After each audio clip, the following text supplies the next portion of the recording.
Have you ever wondered how ordinary people, doctors, engineers, mothers, students end up blindly following cult leaders, surrendering their money to charming con artists, or obeying tyrants without question? Why do some people give up everything, their families, their logic, their freedom, to follow someone else's dark vision? This is not just a story of others. It could be your neighbor, your friend, even you, because the truth is unsettling. Dark persuasion is all around us, in politics, in religion, in relationships, and most disturbingly, in places you never expect. What you're about to hear isn't theory. These are real tactics used by history's most dangerous manipulators. From cult leaders like Jim Jones, to con artists like Frank Abagnale, to dictators like Hitler, Stalin, and Kim Jong-un. This video will take you inside the twisted techniques they use to control, brainwash, and own people's minds. But this is not a lecture. This is a journey into the shadows of human psychology.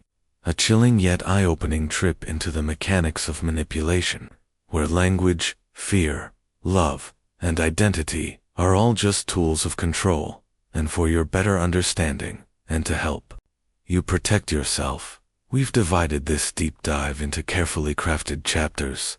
Each one reveals a new layer of how these dark forces operate. From emotional hooks to grouped hink traps. From language manipulation to manufactured reality, you will learn it all, so sit back. But stay alert, because once you understand these tactics, you'll never look at a smiling preacher, a charismatic leader, or a too good to be true offer the same way again. One more thing, if this kind of psychological deep dive excites your brain the way it does ours, then consider subscribing to this channel, not in the usual, boring way, but as a quiet rebellion. A rebellion against mental slavery. A rebellion against being played. Hit that subscribe button, and let's build a community of thinkers, skeptics, and truth hunters, because awareness is the first weapon. Now, let's begin. Chapter 1. The Seduction of Identity. How they make you feel chosen. Imagine walking into a room full of strangers, and yet, you feel like you belong. Not just welcomed, you feel seen, celebrated, heard. It starts so quietly, a smile, a warm compliment. Someone who seems genuinely interested in you. They ask questions no one else does. They notice little things. They remember your name, and before you know it, they've built a space for you where you suddenly feel, special. And that's where it begins. The most dangerous manipulators don't start with force. They start with belonging. The cult leader, the con artist, the dictator, they all understand one truth. If you want to control someone, make them feel chosen. You're not like the others, they'll say. You were meant for something greater. You've always known the world was broken. We have the truth. Those words don't sound dangerous, do they? But they are. Because buried in those compliments is a hook, and it burrows deep into your identity. This is how it works.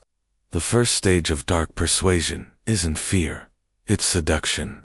Not of your body, but of yourself, your beliefs, your sense of purpose, your very identity. You don't even realize it's happening, because it feels good. It feels like healing, like clarity. And the more broken you were before they found you, the more lost, insecure, or lonely, the more powerful this trick becomes. Take Jim Jones, the infamous cult leader behind the Jonestown Massacre. He didn't start with death, he started with love. His movement, the People's Temple, promised equality, justice, community. He welcomed those rejected by society, people of color, the poor, the desperate. He told them they were important, chosen, and in return, they followed him, not just physically, mentally, emotionally. Spiritually, they gave up everything for that identity, their homes, their money, their families. And when he led them into the jungle and told them the world was out to destroy them, they believed. When he said dying together was a revolutionary act of love, they obeyed. More than 900 people, including children, drank poison that day, not because they wanted to die, but because they didn't know who they were without him. That's the terrifying power of identity. Once someone convinces you that you are part of something sacred, something higher than yourself, you'll protect it at any cost. You'll guard it against outsiders, against facts, against logic, even against your own doubts. Because losing that identity feels like death. And here's the catch. It doesn't just happen in cults. Dictators use the same playbook. Con artists too. They all give you something first. Significance, a sense of uniqueness, a place to belong. Hitler told millions of Germans that they were victims of the world, that they were superior, that their suffering had meaning. He gave them an enemy. He gave them purpose. And once that identity was installed, the rest was easy. We like to think we're too smart for this, that only weak-minded people fall for cults or tyrants or scams. But that's just another illusion. Because it's not about intelligence, it's about psychology. You can have a PhD and still fall into a trap if someone touches the right nerve. The need to be seen, the hunger to matter. That's why this tactic still thrives today. It's in manipulative self-help groups that tell you you're one of the awakened. It's in online echo chambers that call you a true believer. It's in MLMs that say you're not like the 9to5ers. It's in influencers who whisper, "They laughed at me too, but look at me now, and you can be next." It's all the same lie in different packaging. And here's what you need to understand. Once someone gives you a new identity, they also give themselves the power to take it away. That's where the real control begins, because you're no longer protecting yourself. You're protecting what they gave you, and you'll do anything to keep it.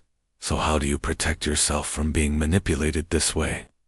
Start by questioning the compliments. If someone rushes to tell you you're chosen, or different, or finally, home, ask why. If they tell you your past was meaningless, that your family just doesn't get it, or that only they can show you the truth, step back. Look around. Who benefits from your new identity? Who profits when you believe? True belonging doesn't come with a leash, and anyone who needs you to change who you are in exchange for love, safety, or purpose is not giving you truth. They're selling you a cage. You are not powerful because someone tells you. You are not chosen because someone picks you. You are valuable because you exist, right here, right now. The seduction of identity is only the beginning. Once they've made you feel special, the next step is far more sinister.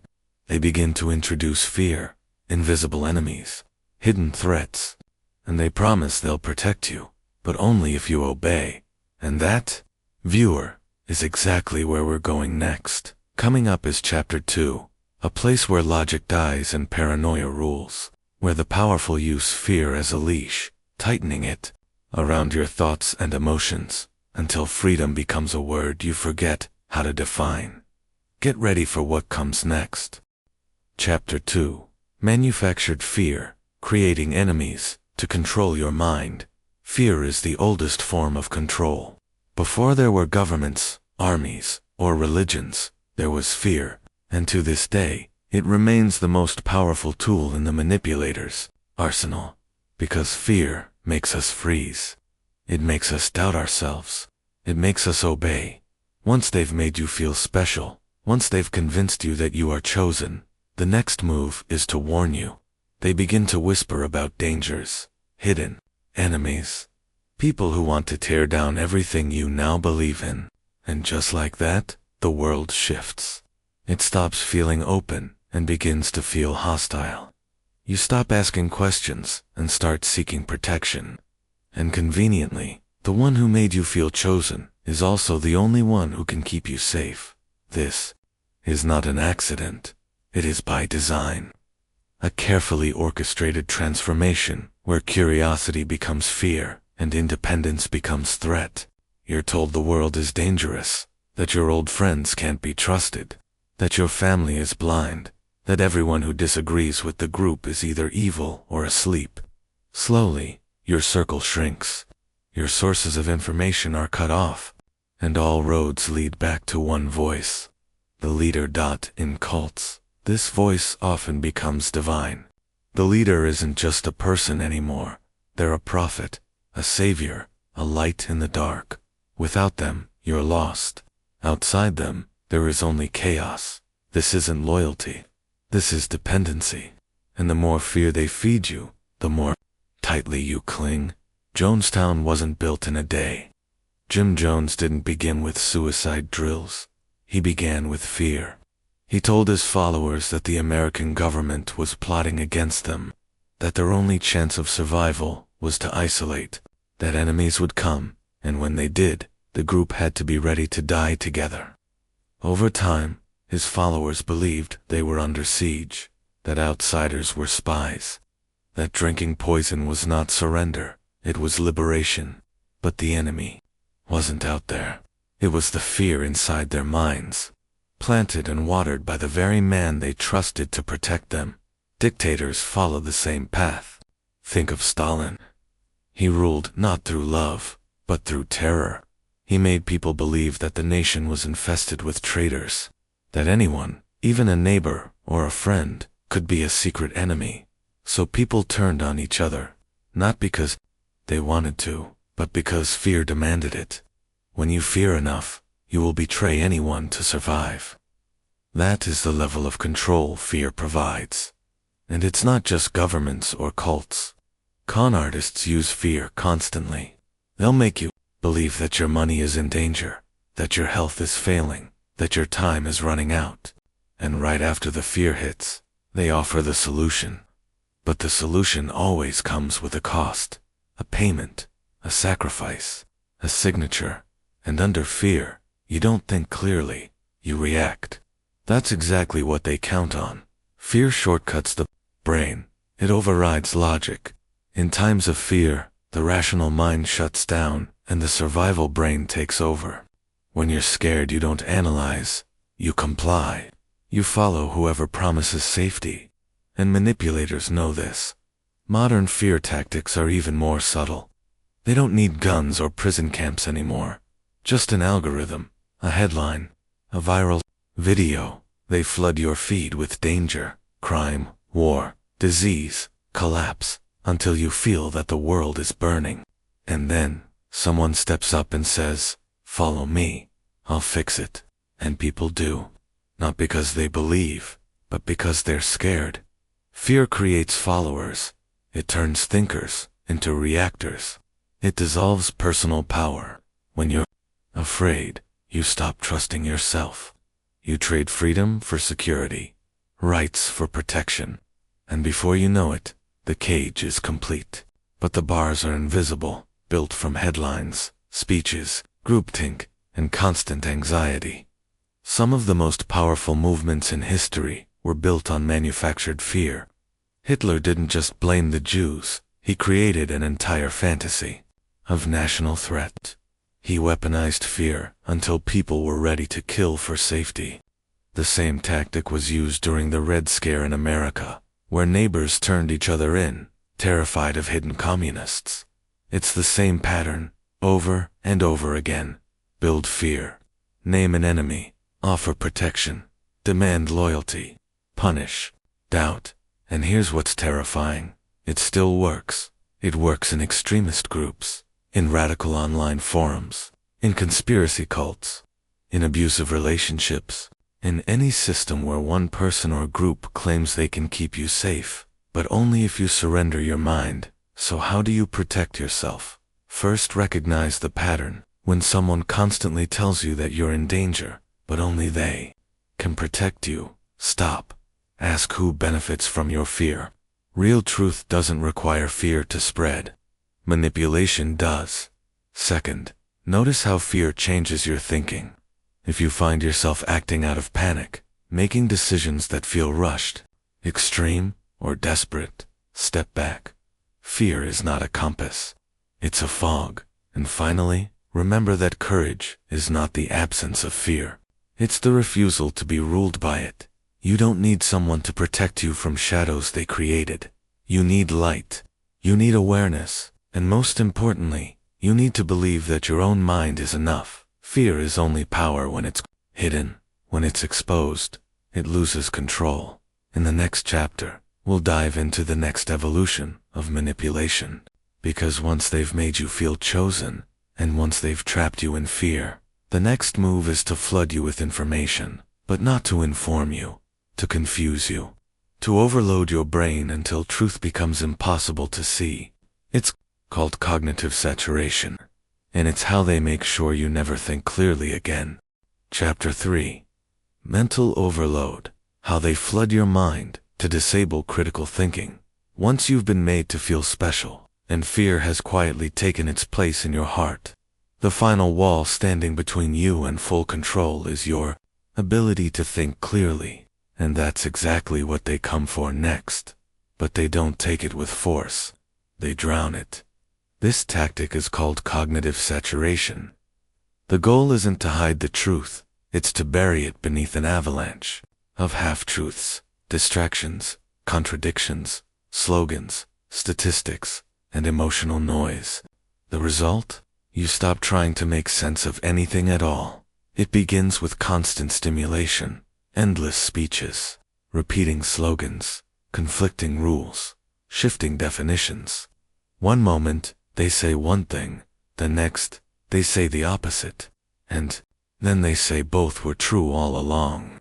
You feel like you're losing your grip, but everyone else is nodding, smiling, clapping. So maybe the problem isn't them. Maybe it's you.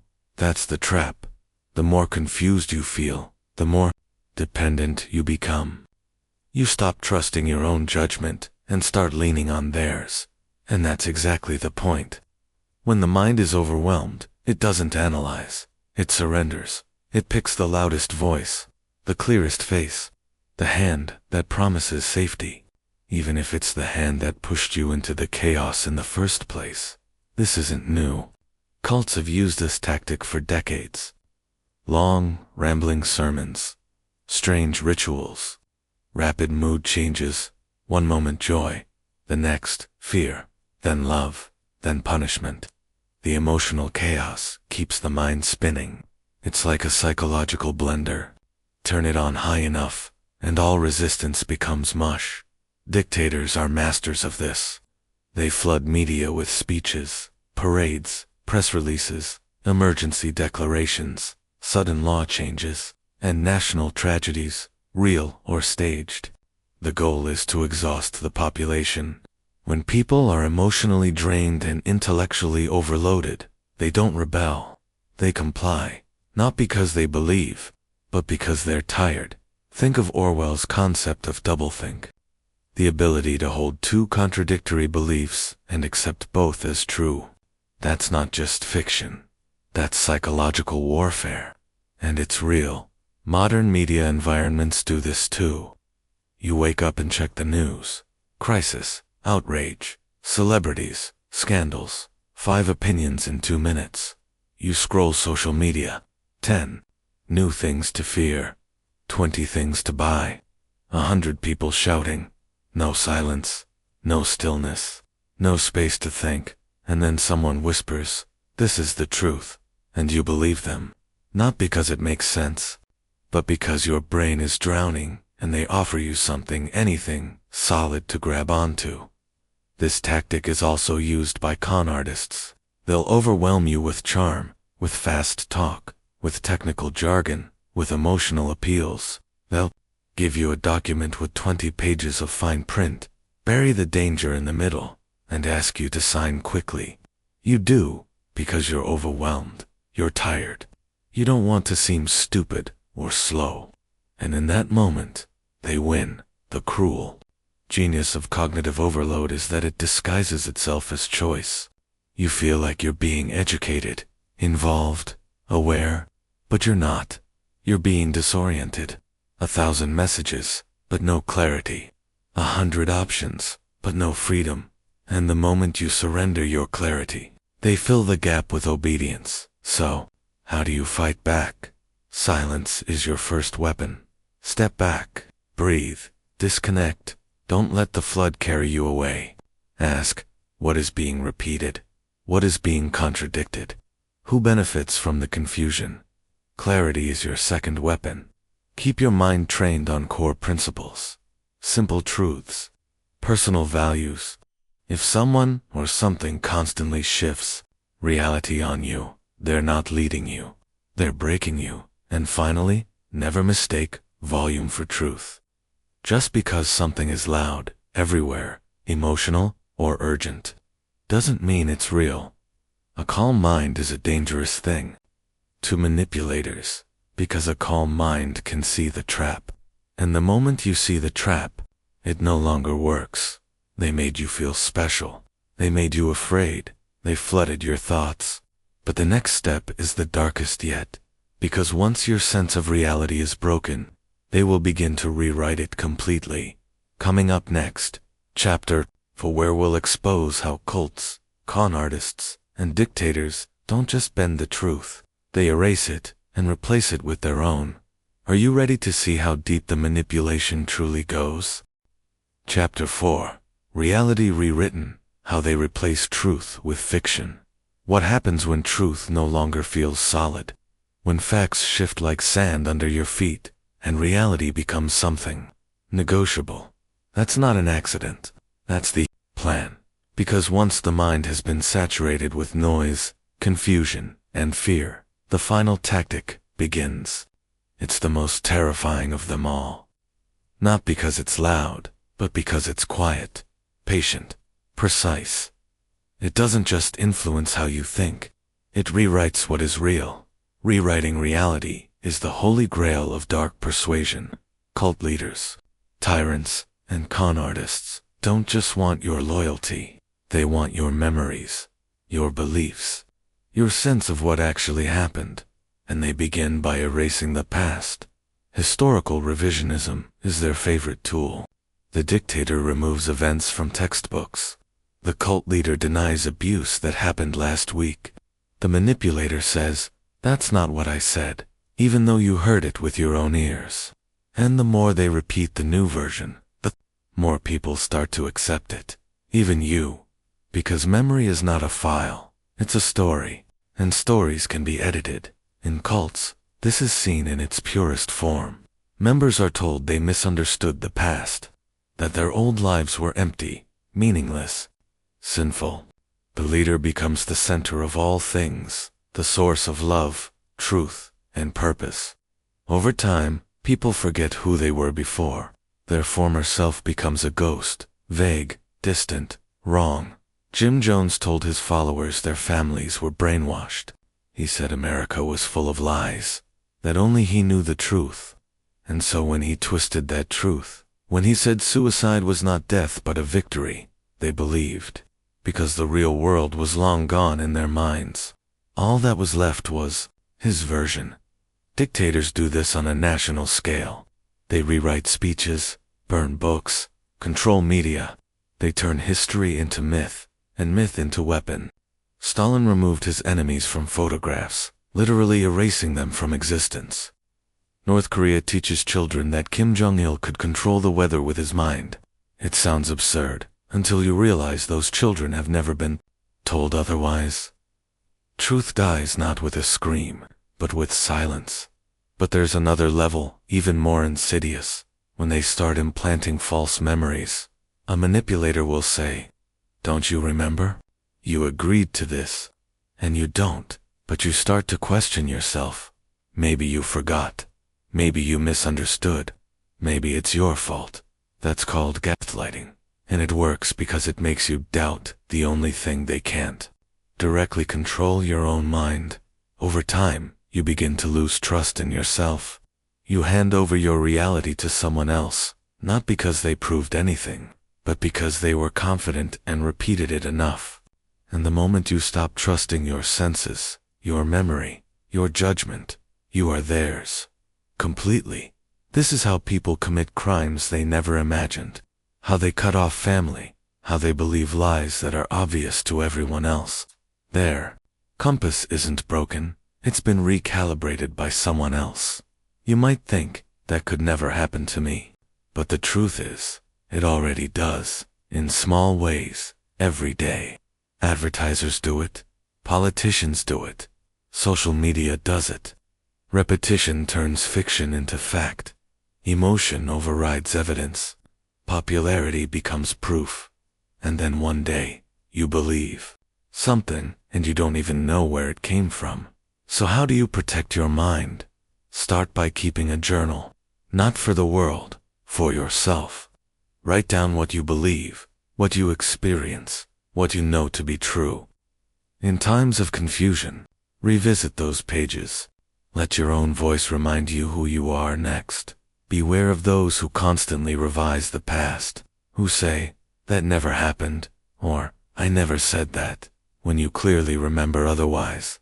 One or two slips, maybe, a pattern, that's manipulation. And finally, anchor your truth to evidence, not emotion. Ask questions, check sources, pause before you react. The mind can be tricked, but awareness is your defense. Because when reality is rewritten, obedience is no longer forced, it's volunteered. You become your own jailer, but if you can keep a grip on your truth, they lose. In the next chapter, we'll uncover how these manipulators seal the deal, by creating rituals of devotion, systems that bind you to them, through repetition, loyalty tests, and public displays of faith. They won't just want you to believe, they'll make you prove it, again and again and again. Chapter 5. Rituals of Control. How repetition traps you in devotion. Once they've made you feel chosen. Once fear has settled into your bones. Once your mind is too overwhelmed to think, and reality itself has been rewritten, there's still one final step left to make the control permanent. They need you to act, not just believe, but perform your loyalty. This is where the rituals begin. These rituals aren't always religious. They can be social, political, emotional, or even physical. The purpose is not spiritual enlightenment. The purpose is submission. They want you to rehearse your devotion until it becomes instinct, until you no longer question what you're doing or why, until obedience feels like identity. In cults, this is painfully obvious. Members are required to attend daily meetings, long hours of chanting, praying, listening to the leader speak. The same phrases, over and over again. Repetition, drills, belief, deep into the subconscious. The more you repeat it, the more real it feels. But there's another layer. Loyalty tests. You're asked to do something uncomfortable. Give up your possessions. Cut ties with someone outside the group. Reveal secrets. Confess sins. These aren't just acts of faith. They are acts of control. And once you perform them, something strange happens. Your brain rewires itself to reduce conflict. It's called cognitive dissonance. When your actions don't align with your beliefs, your mind gets uncomfortable, so it resolves the tension by changing the belief to match the action. If I did this, you think I must believe in it. Even if you didn't, even if you were pressured. Over time, the behavior shapes the belief, not the other way around. Dictators know this well. That's why there are loyalty parades, compulsory salutes, national chants. In totalitarian regimes, people are made to stand and cheer for hours, not because they want to, but because if they don't, they'll be punished. But something deeper happens too. Over time, the act of cheering creates a kind of mental comfort. It becomes easier to play along than to resist, safer, simpler, and then one day, you're no longer pretending. Even con artists use this principle. The scam doesn't start with asking for money. It starts with asking for attention, then trust, then small actions. A reply to an email, a short phone call, a minor investment. Once you've done something, anything, your brain begins to align with the idea. The more you do, the harder it becomes to stop. The most disturbing part of this tactic is how subtle it is. No one tells you you're being controlled. They just ask you to participate, and the participation feels good. You feel included, respected, seen, until you look back and realize you've been walking deeper and deeper into a trap. one small step at a time, and if you ever try to stop, that's where the punishment begins. You'll be questioned, shamed, exiled, told you've betrayed the mission, or let the group down. You'll feel guilt, fear, confusion, and in that moment, you'll do something you never thought you would. You'll recommit. You'll say the words louder.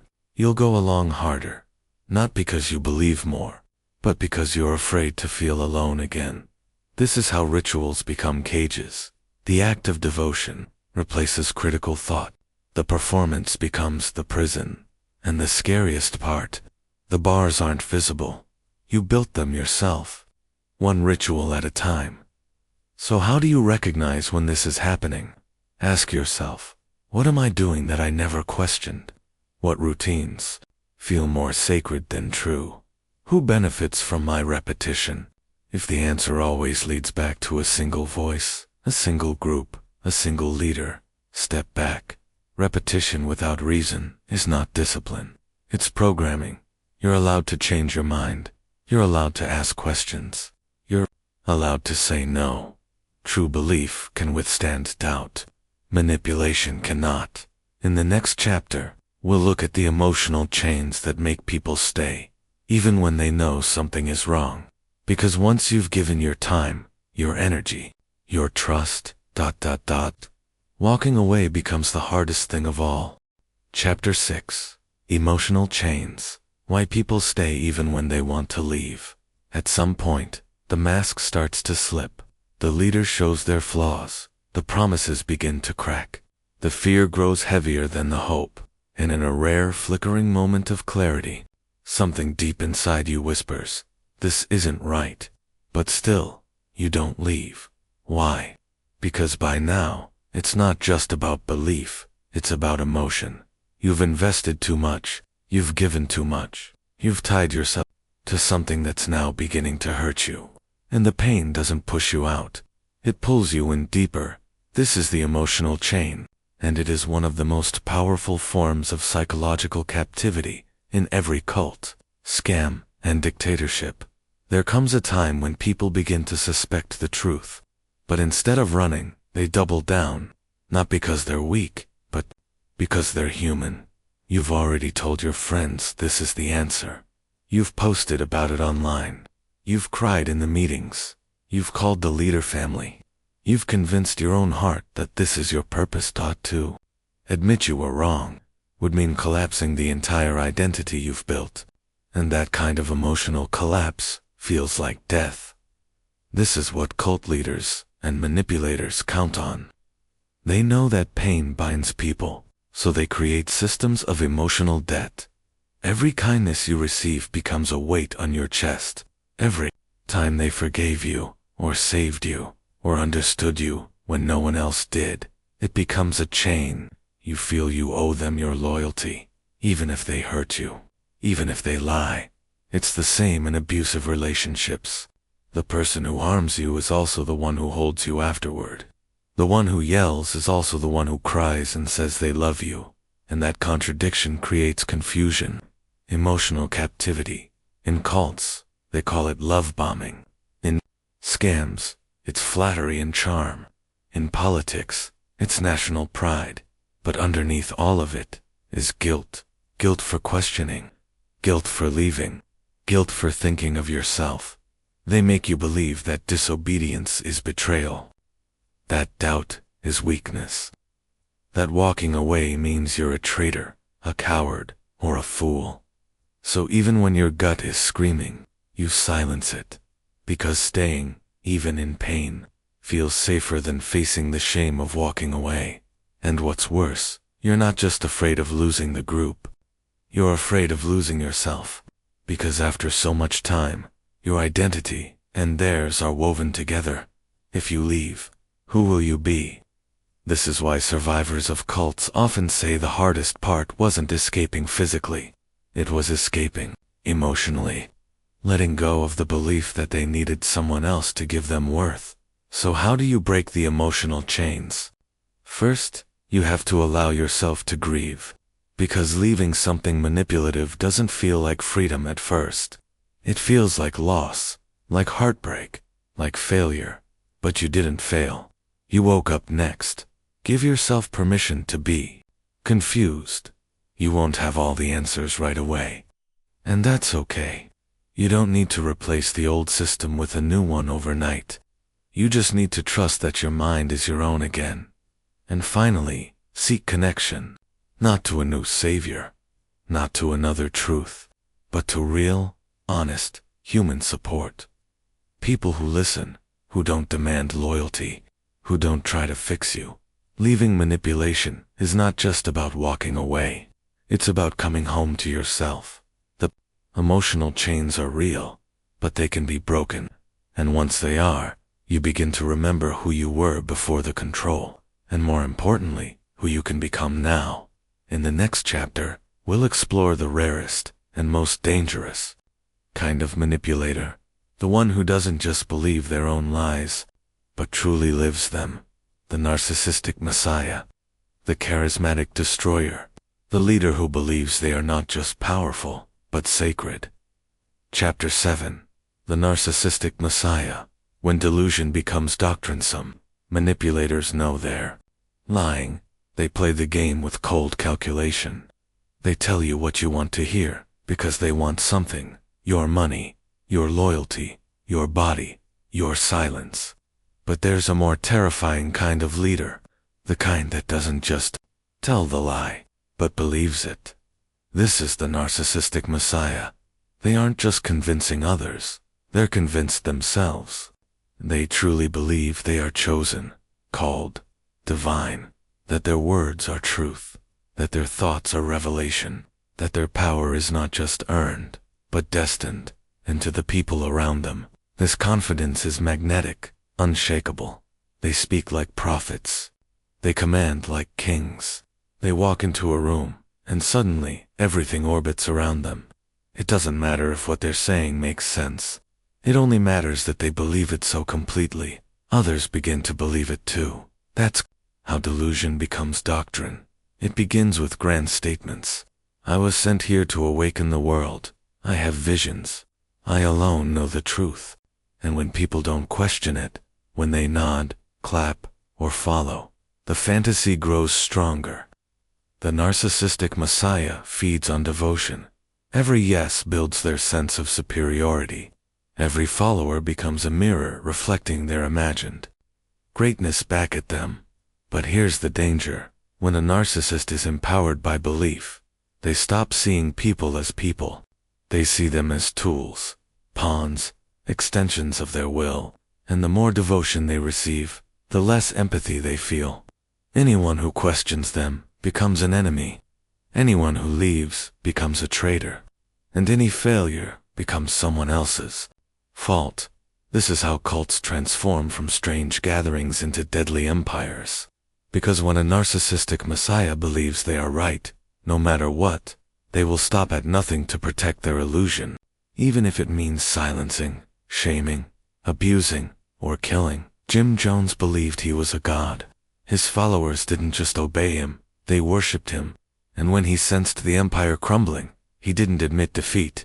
He declared mass suicide to be a righteous act. He believed it was a final revolution, a gift to his people. And over 900 lives were lost because one man couldn't admit he wasn't divine. But this pattern doesn't live only in cult compounds. It lives in boardrooms, on stages, in palaces, behind podiums. Dictators often begin as revolutionaries, charismatic, strong, visionary, but somewhere along the way, they stop serving the people and start believing they are the people, that they alone define what is good, that their enemies are not just wrong, they are evil. And that's when tyranny begins, not through brute force, but through delusion. Because a man who knows he's lying has limits. He fears exposure. But a man who believes he's a god has none. Even con artists can slip into this state. At first, it's just manipulation.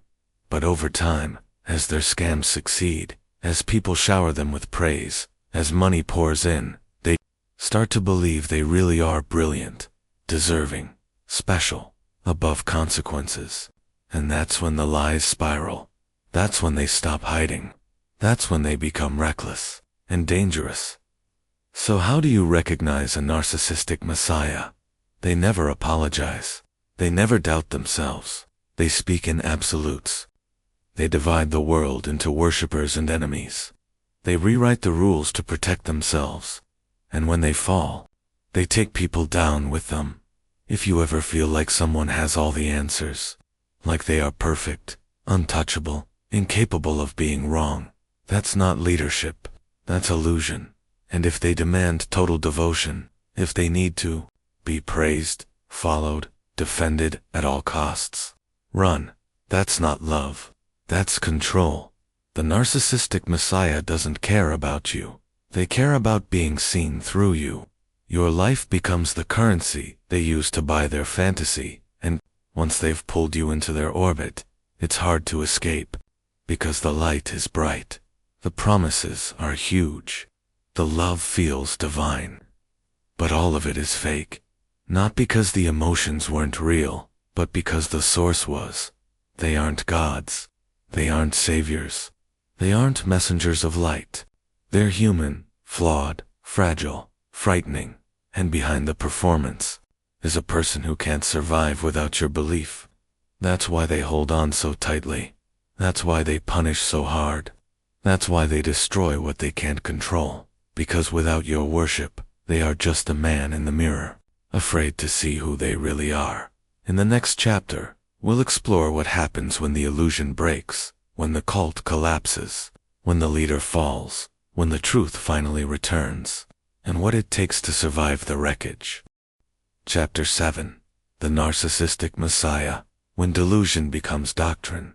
Some manipulators know they're lying. They play the game with cold calculation. They tell you what you want to hear because they want something. Your money, your loyalty, your body, your silence. But there's a more terrifying kind of leader. The kind that doesn't just tell the lie, but believes it. This is the narcissistic messiah.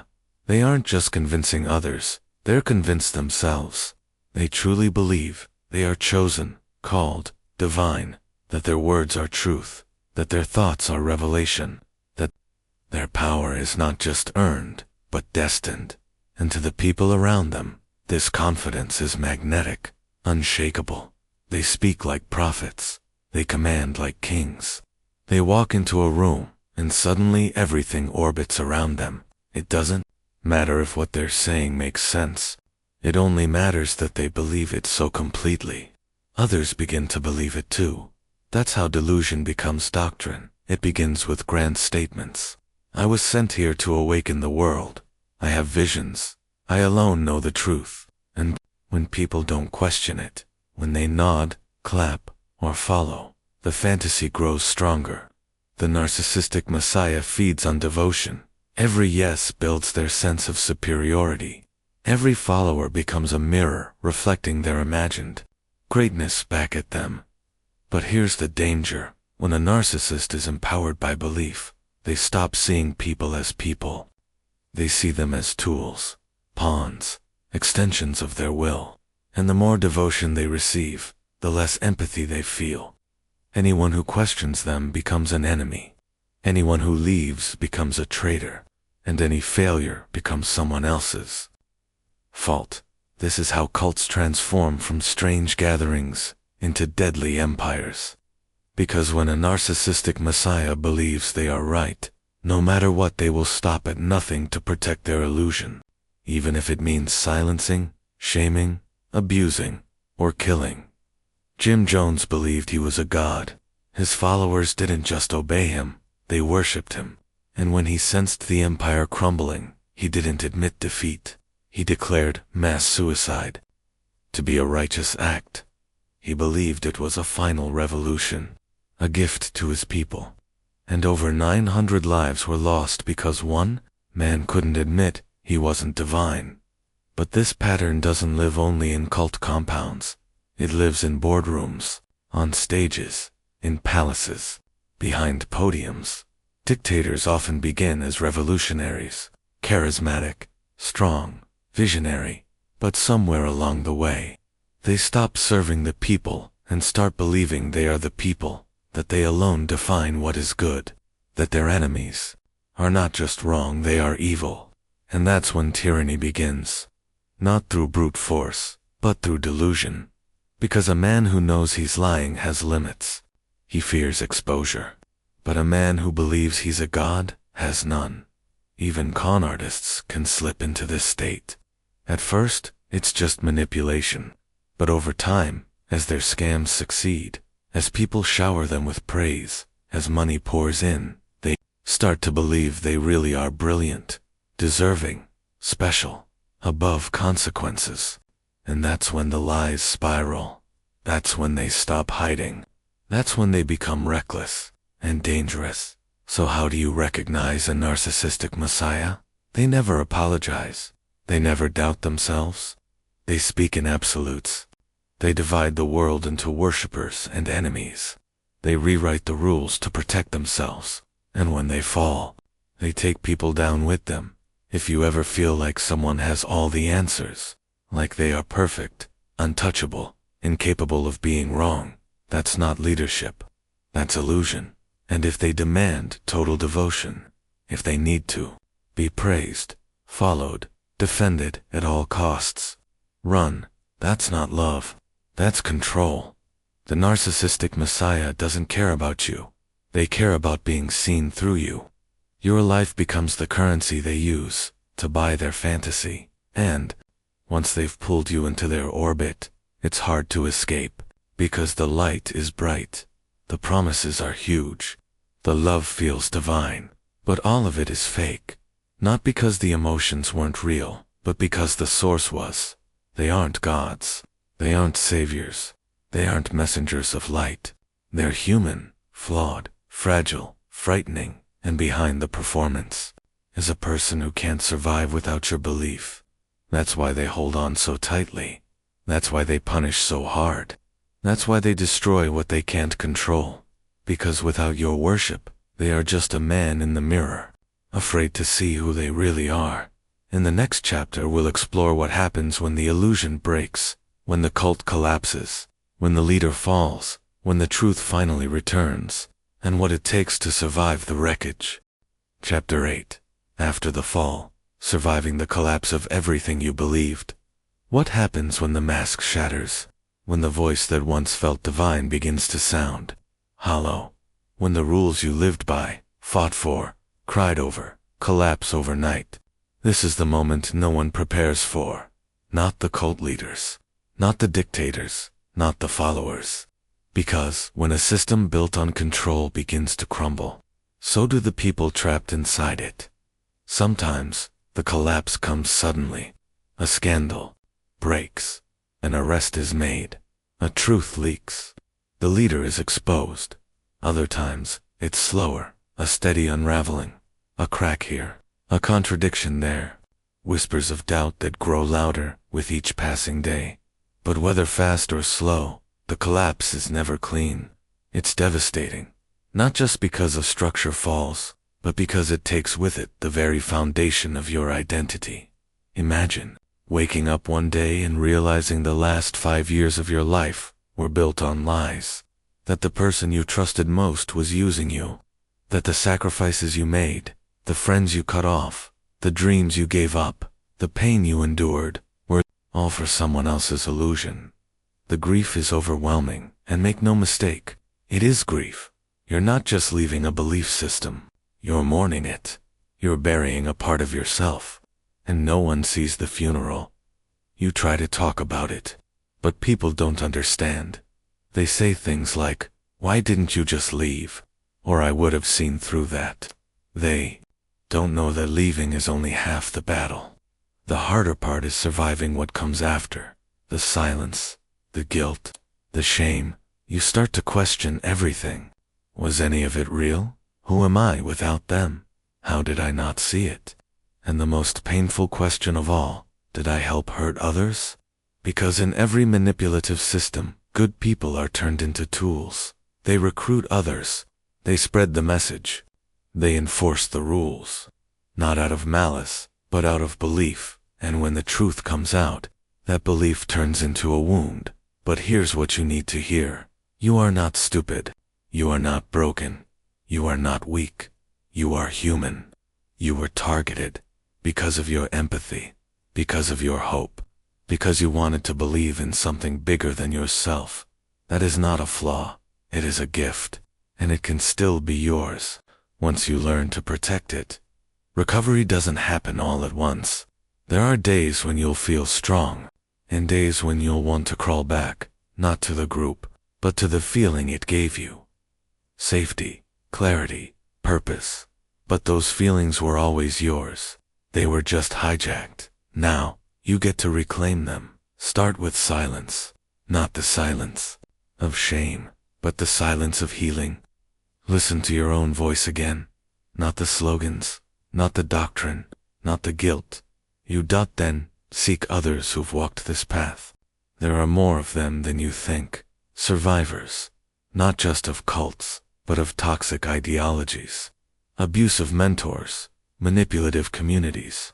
People who've crawled out of the same darkness and can say, I understand. And finally, forgive yourself. Not because what happened was okay, but because punishing yourself forever doesn't heal anything. You are not the person who fell for the lie. You are the person who woke up from it. And that is a strength few ever find.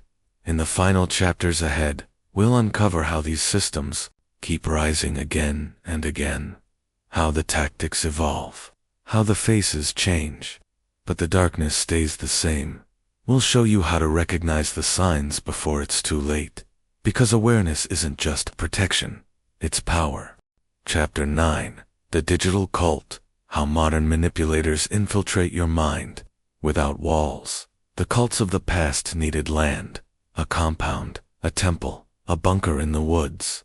They needed walls to keep you in. Fences to keep others out. They needed physical control to hold you close. But that world is gone today. They don't need walls. They just need your screen. Because in this age, manipulation doesn't knock on your door. It slides into your feed. It disguises itself as a post, a podcast, a YouTube channel, a 60-second video wrapped in music and charisma. And before you even realize it, you're watching, listening, agreeing, sharing. Welcome to the digital cult. A movement with no central building, no robes, no rituals, ... And yet, it controls millions. It begins subtly.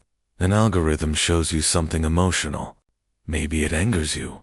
Maybe it inspires you. Maybe it makes you feel like someone finally understands how broken the world is. That's the bait. Then comes the repetition. More videos, more voices, more outrage, more validation. Your feed begins to narrow. The world outside begins to fade. And this new worldview, this tribe, this ideology, becomes your reality. There's no official membership, no handshake, no ceremony. But make no mistake, you are in. The digital cult is smarter than the old ones. It doesn't demand your time, it takes it. Not in hours of meetings, but in endless scrolling. It doesn't ban you from outsiders. It trains you to mock them. It doesn't scream at you to believe. It makes you feel like you discovered the truth on your own. And perhaps, worst of all, it rewards you. Every like, every comment, every view is a shot of dopamine. It reinforces the belief that you're on the right path. That you're smarter than the sheep.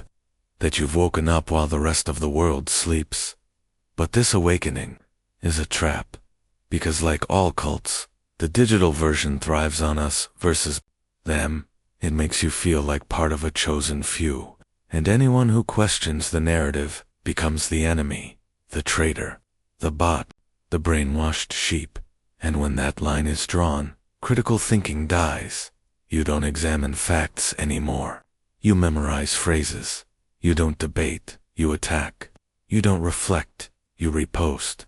And all of this happens while you sit, alone, headphones in, face lit by a glowing screen.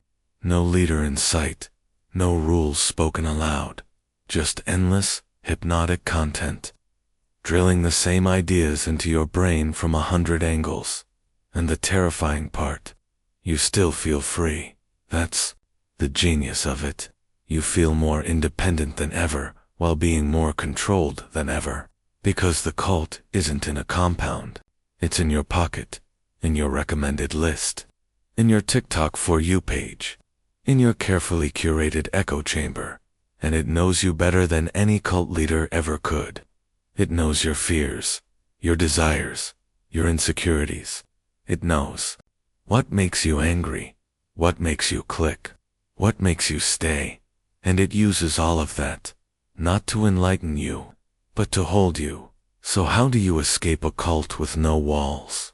First, recognize that the prison is made of comfort, of familiarity, of content that feels good, because it confirms what you already believe. If your feed never challenges you, never confronts you, never makes you pause, it's not truth. It's a mirror, and no one grows in front of a mirror. Next, interrupt the pattern. Deliberately seek out opposing views. Don't engage to argue, engage to listen, to think, to evaluate, and finally limit your time. Freedom begins where addiction ends. Put the phone down. Turn the screen off. Sit in silence, because silence, in a world built on noise, is rebellion. The digital cult isn't coming. It's already here. And it doesn't want your money. It wants your mind. But the moment you see the strings, the illusion breaks. And when it does, you'll begin to see the next war taking shape. A war not for control of one group, but for control of the human soul. In the next chapter, we'll expose the final weapon in the manipulator's arsenal. Not persuasion, not fear, not rituals, but isolation. The slow, invisible process of separating you from everyone who could ever save you. Chapter 10. Manufactured loneliness. How they isolate you to keep you loyal. Before they control your thoughts. Before they rewrite your truth. Before they fill your mind with rituals and fear and devotion. They do something more subtle, more silent, more devastating. They cut you off, not with force, not at first, but piece by piece, gently, strategically, until you wake up one day and realize there's no one left to call. This is how they win. They make you feel alone, not just socially, but emotionally, spiritually. EXISTENTIALL. Why? It begins with doubt not in them, but in everyone else. They'll say, your family doesn't understand you. They've always held you back. Your friends are toxic. They're jealous. They're asleep. And at first, you resist. You defend the people you love. But then, the group gives you something. Warmth, attention, validation. They say they see the real you. They understand your pain. They listen in ways no one else ever did. And slowly, those outside connections begin to fade. You start missing calls. You stop replying to messages. You feel irritated when someone questions the group or the leader. You begin to see the world in two categories, us and them. But here's the secret. They never wanted to replace your relationships. They wanted to erase them, because an isolated person is a vulnerable person. A person with no outside input is easy to control when no one else can reach you. You forget what truth sounds like. In cults, this is common doctrine. Cut off the non-believers. Your old life is gone. Only we are your family now. And that language, repeated daily, becomes a cage. In abusive relationships, it happens through guilt and manipulation. Why do you need to talk?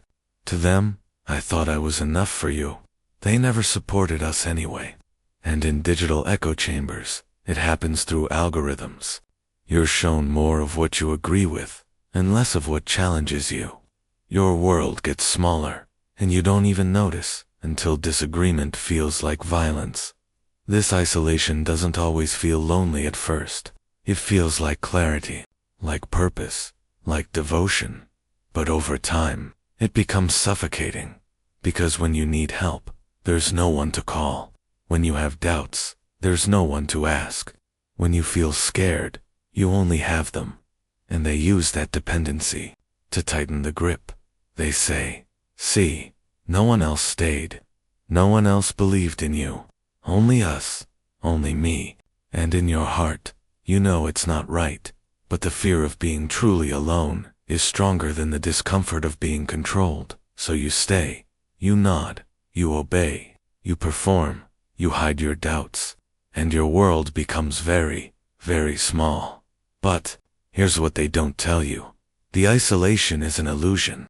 There are people who still care, people who tried to reach you, people who would help if you let them. You are not too far gone. You are not too broken.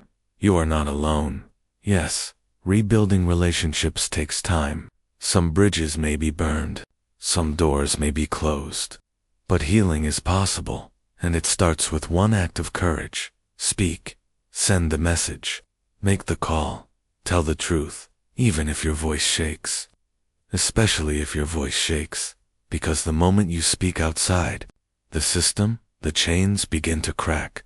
You were never meant to live in a cage of silence. You were never meant to worship someone else's fantasy. You were never meant to be alone. In the final chapters ahead, we will unravel how to fully break free, not just from the system, but from the psychological scars it leaves behind, because escaping is only the beginning. Freedom is something you must learn to live in, day by day, choice by choice. Chapter 11, Rebuilding the Self. The long road to recovery after psychological manipulation, when the chains break, when the voices fade, when the doctrine collapses and the leader disappears. What's left? You, but not the version of you that came in. Not the version that believed, followed, trusted, hoped. That version has been bruised, bent, fractured, and now you're left staring into a mirror, asking, who am I now, without them? This is where recovery begins, not with a clean break, not with instant peace, but with the soft, silent work of rebuilding the self. And it's harder than anyone expects. Because escaping manipulation doesn't erase the damage, it reveals it. Suddenly you notice how you flinch when someone raises their voice, how your heart races when you're questioned, how you still hear their words in your head, even though they're gone. Don't trust them. You'll never survive without us. You're nothing without me. These echoes take time to silence, not because they're true, but because they were repeated until your nervous system absorbed them like scars. And now, every step forward feels uncertain. You question your choices, your memory, your worth. You may even grieve the manipulator. Yes, grieve them, because even if they hurt you, they were part of your life. They gave you meaning, structure, love, even if it was conditional. Letting that go feels like a kind of death, and grief doesn't care if the person was a villain. It only knows you've lost something familiar. But in that grief, there is space, and in that space, there is healing. The first step is permission. Permission to feel lost, to feel angry, to feel stupid, to feel everything. You are not weak for struggling. You are human for surviving. The second step is truth. Not someone else's version, yours. Write it down. Say it out loud. Let your voice take up space again. The third step is boundaries. For a long time, your thoughts weren't fully your own. So now, you must guard your mind like a sacred place. Limit the content you consume. Be cautious of new ideologies that offer all the answers. Notice who makes you feel small, and walk away. And perhaps the hardest step of all is trust, because once it's been broken, trust feels dangerous. You flinch at kindness. You brace for betrayal. You expect control behind every compliment. But not everyone is them. And the only way to truly reclaim your life is to let someone in. Not blindly, not quickly, but slowly, with wisdom, with awareness, with the strength you didn't know you had until now. You are not who you were before the manipulation. You're wiser, sharper, more compassionate, more resilient, and that version of you, the one who rose from the ashes, is real. You're not defined by the system that tried to break you. You're defined by the fact that you walked away, and the final phase of recovery is forgiveness, not for them, for you. Forgive yourself for not seeing it sooner, for staying too long, for believing the lie that forgiveness is the bridge that takes you from survival to freedom. Because healing isn't about pretending it never happened, it's about learning to live without fear. And once you learn to live without fear, they can never control you again. In the next chapter, we'll uncover how to protect others, how to spot the signs of manipulation early, how to help those who are trapped, and how to break the cycle for the next generation. Because awareness doesn't end with you, it begins with you, and spreads like light in a dark room. Chapter 12. The cycle continues. How manipulation passes through generations and systems. Most people think of manipulation as something that happens in a moment, a bad relationship, a dangerous group, a political regime. But what if it's deeper than that? What if manipulation is not just an event, but a cycle? What if it's passed down quietly, from parent to child, teacher to student, leader to follower, until it becomes invisible, just the way things are? Because the truth is, some people grow up in it. Control is all they've ever known. Gaslighting sounds like love. Guilt feels like care. Obedience feels like safety. And when they leave the cult, or the abusive home, or the toxic community, they don't just walk away. They carry the wiring with them, the voice that told them, "You're not good enough." The rule that said, "Don't question." The fear that taught, "It's better to stay silent." This is how the cycle survives. Not because evil is strong, but because conditioning is. You see it in workplaces, where leaders demand loyalty, not ideas. Where speaking up gets you punished. Where burnout is glorified as commitment. You see it in schools, where kids are taught to memorize, not question. Where fear of punishment outweighs love of truth. Where the loudest voice is seen as the smartest one. You see it in families, where tradition is used as a cage. Where shame is passed down like inheritance. Where love is conditional, and boundaries are sins. And the scariest part, it feels normal. So the cycle continues, not with fire and brimstone, but with routines, rituals, unspoken rules, until one person wakes up.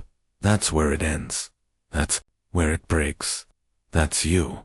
Because the moment you question, truly question, you threaten the entire system. And that's why they push back so hard. Because one person asking why can dismantle generations of obedience. So what does it take to break the cycle? It takes awareness. The ability to see that not everything you were taught was right. That love shouldn't hurt. That loyalty shouldn't cost your identity. That tradition isn't always truth. It takes courage. To speak the words your ancestors were too afraid to say. To walk away from what you were told would keep you safe. To build something new without a map. And it takes compassion for yourself and for those still trapped. Because some people won't understand your healing. They'll call it rebellion, disrespect, pride. But you'll know the truth. It's liberation. And if you stay strong, if you stay kind, if you stay awake, you don't just free yourself. You become a light for others. In the chapters ahead, we'll expose how even well-meaning institutions, religion, government, education, media, can become carriers of manipulation when power goes unchecked. And we'll explore how to live with eyes open, without falling into constant fear or cynicism. Because the goal isn't just to avoid darkness, it's to walk through the world with clarity, and never get fooled again. Chapter 13. The Polite Cage. How institutions manipulate, without raising their voice. Not every system that controls you looks like a cult. Some come dressed in good intentions. They speak in polite tones. They offer help, structure, guidance. They carry crosses and flags and diplomas. They run schools and charities and governments. And yet, hidden within them, the same old machinery spins quietly, The manipulation is softer here, but not weaker. In fact, it may be even more dangerous, because you never see it coming. Institutions, when unchecked, become factories of subtle control. They tell you what to believe, what to wear, how to speak, who to follow, who to fear. They package it all in the name of order, morality, safety. And because the structure feels ancient, respected, and sacred, we rarely ask questions. We're taught to trust them by default. After all, they've been here longer than us. They know better, don't they? But power doesn't care about age. It cares about obedience. And when institutions begin to prioritize control over truth, when rules become more important than people, that's when manipulation seeps in like smoke. You see it in schools, where kids are punished for curiosity, where the brightest minds are silenced because they ask why too much, where fear of getting it wrong becomes stronger than the joy of learning. You see it in religious institutions, where doctrine is used like a leash, where questioning is framed as rebellion, where guilt is mistaken for spiritual growth. And you see it in governments, when patriotism becomes obedience, and obedience becomes silence. They don't need to yell, they don't need to hit. All they need is to convince you that your worth depends on compliance, that your future depends on staying quiet, that your soul depends on believing exactly what they say, even when it doesn't feel right. And this control isn't enforced with violence, it's enforced with shame. If you disobey, you're not just wrong, you're ungrateful. You're not just mistaken, you're a threat to the very fabric of society. And that kind of pressure is powerful. It doesn't beat you into submission. It convinces you that submission is love. That's why so many people stay inside harmful systems their whole lives. Not because they're weak, but because the system taught them that freedom is dangerous. That thinking for yourself is selfish. That leaving means you're betraying your family, your faith, your country. And this is how manipulation survives in plain sight, under the mask of honor. But once you start to see the cracks, something shifts. You begin to notice how often you censor yourself, how often you agree to keep the peace, how often you smile through discomfort, how often you feel small in spaces that claim to support you. And then the hardest realization hits you. Maybe this whole structure isn't here to help you grow. Maybe it's here to keep you in place. That's where the real journey begins. You don't have to reject everything. Not every institution is corrupt. Not every rule is poison. But you have to stay awake. You have to ask, who benefits if I stay silent? And what happens if I say no? If the answer leads to punishment instead of conversation, control instead of care, then you're not in a community. You're in a cage. This is not a call to burn it all down. It's a call to look closely, to separate wisdom from control, truth from tradition, safety from suppression, because real power doesn't fear your voice. It welcomes it. And as we move deeper into this journey, we'll begin to explore how to protect yourself and others in a world full of carefully masked manipulation. Because awareness is only the beginning. The next step is defense. Chapter 14. Armor for the Mind. How to build psychological immunity against manipulators. Once you've seen how deep manipulation runs in cults, in relationships, in digital spaces, even in respected institutions, a question starts to burn in your mind. How do I protect myself now? Because the truth is, the tactics don't stop. The faces change. The slogans shift. The strategies evolve. But the core hunger for control never dies. And if you don't know how to spot it early, you can fall again, no matter how many times. You've escaped, so what you need now is armor, not walls, not paranoia, but something deeper, something quieter.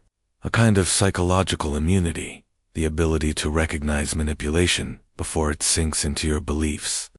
The kind of inner strength that doesn't just resist control, but sees it for what it is. It starts with the most uncomfortable skill of all, self-awareness, because every manipulator, no matter how skilled, is playing a game that depends on You not knowing yourself. They count on your blind spots, your insecurities, your unhealed wounds. The more unaware you are of your own emotional landscape, the easier it is for someone else to walk in and claim ownership. So ask yourself, what do I crave most? Approval, certainty, belonging. Who do I become when I feel rejected? What kinds of praise disarm me the fastest? These questions aren't fun, but they're the map to your mind. And if you don't draw the map, someone else will. The second piece of armor is critical thinking. Not the kind you pretend to have during debates, but the real kind. The kind that makes you pause when something feels too perfect. When a message feels too absolute.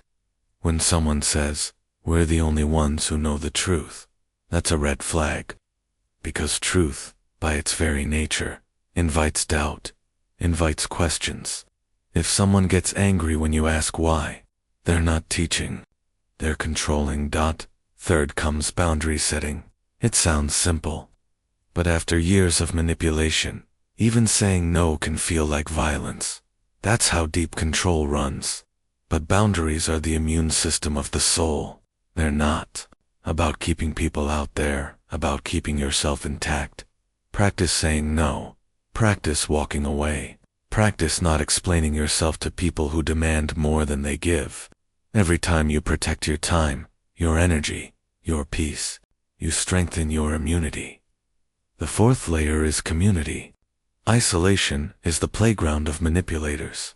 When you're alone, it's easy to fall into narratives that sound right, because there's no one to challenge them. But when you're surrounded by emotionally healthy, grounded people, the kind who love you but aren't afraid to challenge you, you become harder to sway. So build a tribe, not of followers, not of fans, of thinkers, listeners, truth-seekers. And finally, the most powerful shield of all, self-trust. Because manipulation works best when it replaces your inner voice. It makes you doubt your memory, doubt your instincts, doubt your worth. But the moment you start listening to that quiet voice again, the one that says, "Something's off," that's when their grip begins to slip. You don't have to shout. You don't have to fight. Sometimes, the greatest act of rebellion is simply listening to yourself and believing what you hear. This armor won't make the world less manipulative, but it will make you stronger, sharper, clearer. And the next time a cult, a scam, a movement, or a person tries to hijack your mind, they'll find it already occupied by someone much more powerful. You in the next chapter will expose how fear is used as a weapon, not through violence, but through suggestion. How leaders, influencers, and ideologies quietly make you afraid of leaving, afraid of thinking, afraid of yourself, because the last tool of every manipulator is fear. Chapter 15, The Fear Engine. Why control always begins with anxiety. Fear is the oldest tool in the manipulator's toolkit, older than language, older than belief. It bypasses thought and goes straight to the nervous system. It doesn't ask for logic. It demands obedience.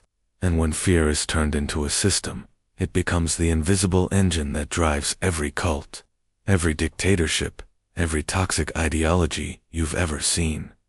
But it never looks like fear at first. It looks like protection, like safety, like truth spoken with urgency. It starts with a warning. They're coming for you. They want to destroy everything you believe. You'll be nothing without us. And suddenly, your body tenses. Your heart races. You feel unsafe, not physically, but existentially. And that's exactly where they want you. Because once fear enters the room, reasoning quietly slips out the back door.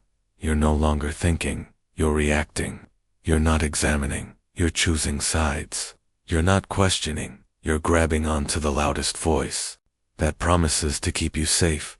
It happens in cults, with prophecies of doom, with leaders who say, "The world is ending, but if you stay close to me, you'll survive." It happens in abusive relationships, where one partner whispers, "No one else will ever love you like I do." It happens in political regimes where The threat of the outsider becomes a rallying cry for blind loyalty. Fear isolates. It shrinks your world. It makes every alternative feel dangerous. It paints those outside the system as evil, and those inside as the only source of salvation. And the irony, the real danger was never out there. It was always the fear itself, eating away at your freedom, your voice, your mind. Because the more afraid you are, the more grateful you become to your captor. You start to thank the people who keep you anxious. You start to love the very system that is hurting you. That's how twisted it gets. Fear is the great silencer.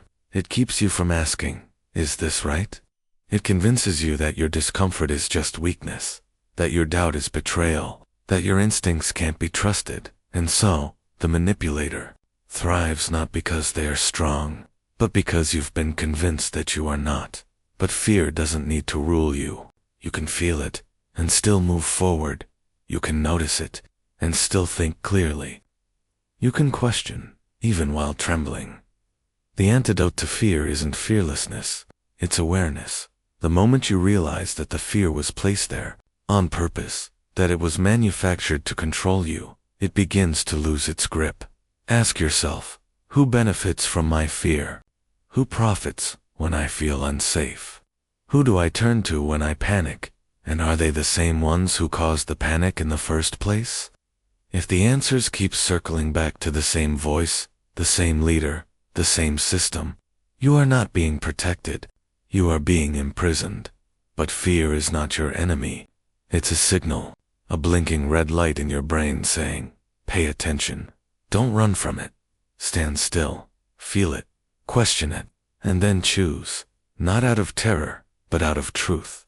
Because when fear no longer drives you, they lose their engine, and when their engine dies, so does their power. In the next chapter, we'll explore how people, even intelligent, educated, rational people, are systematically broken down until they become willing participants in their own manipulation.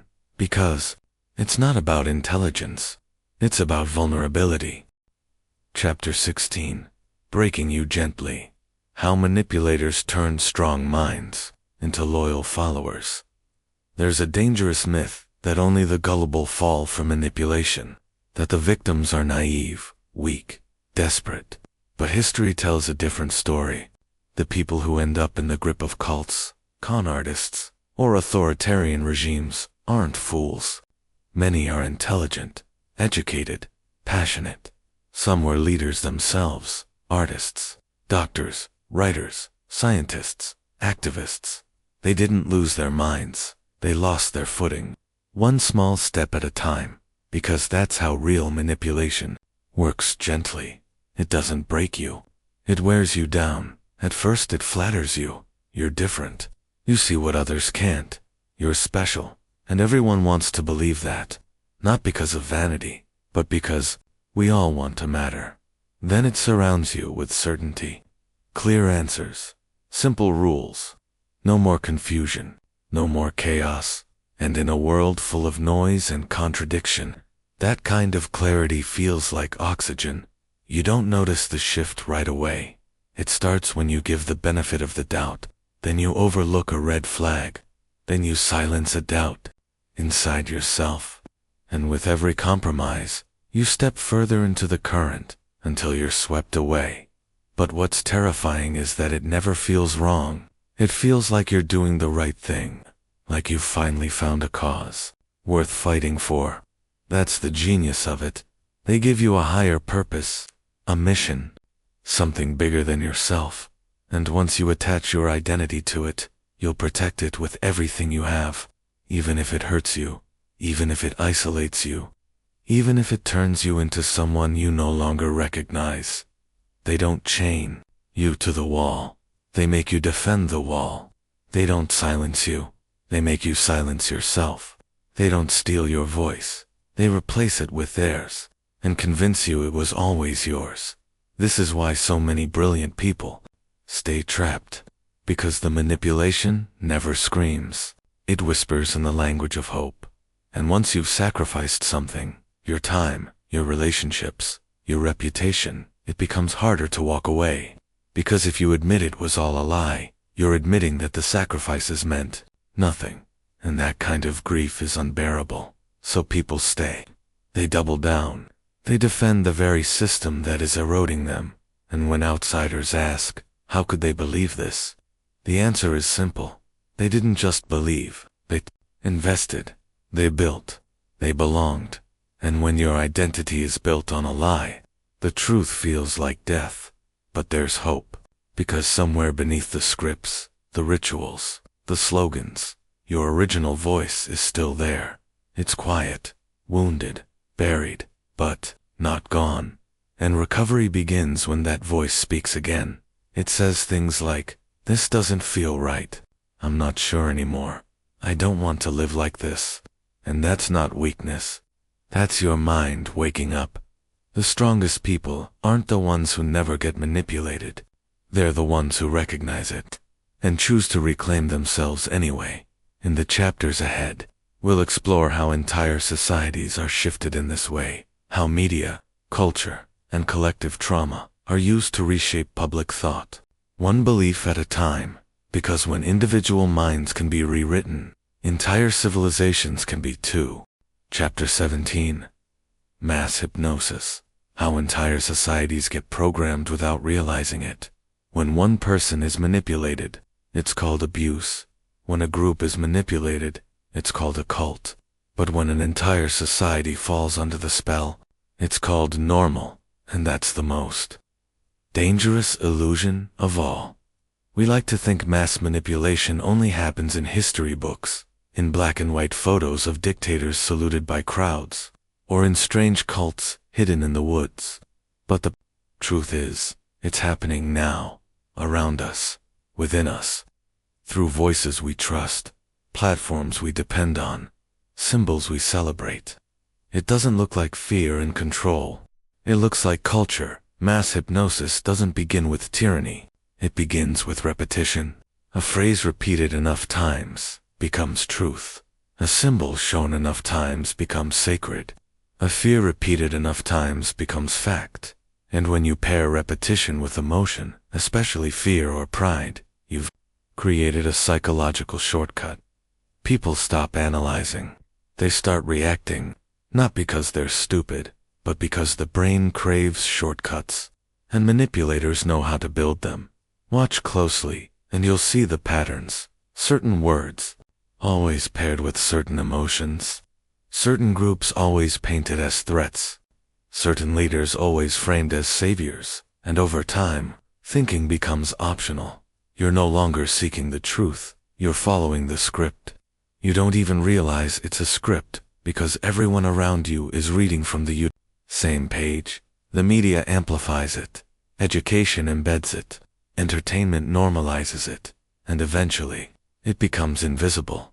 That's how mass persuasion works.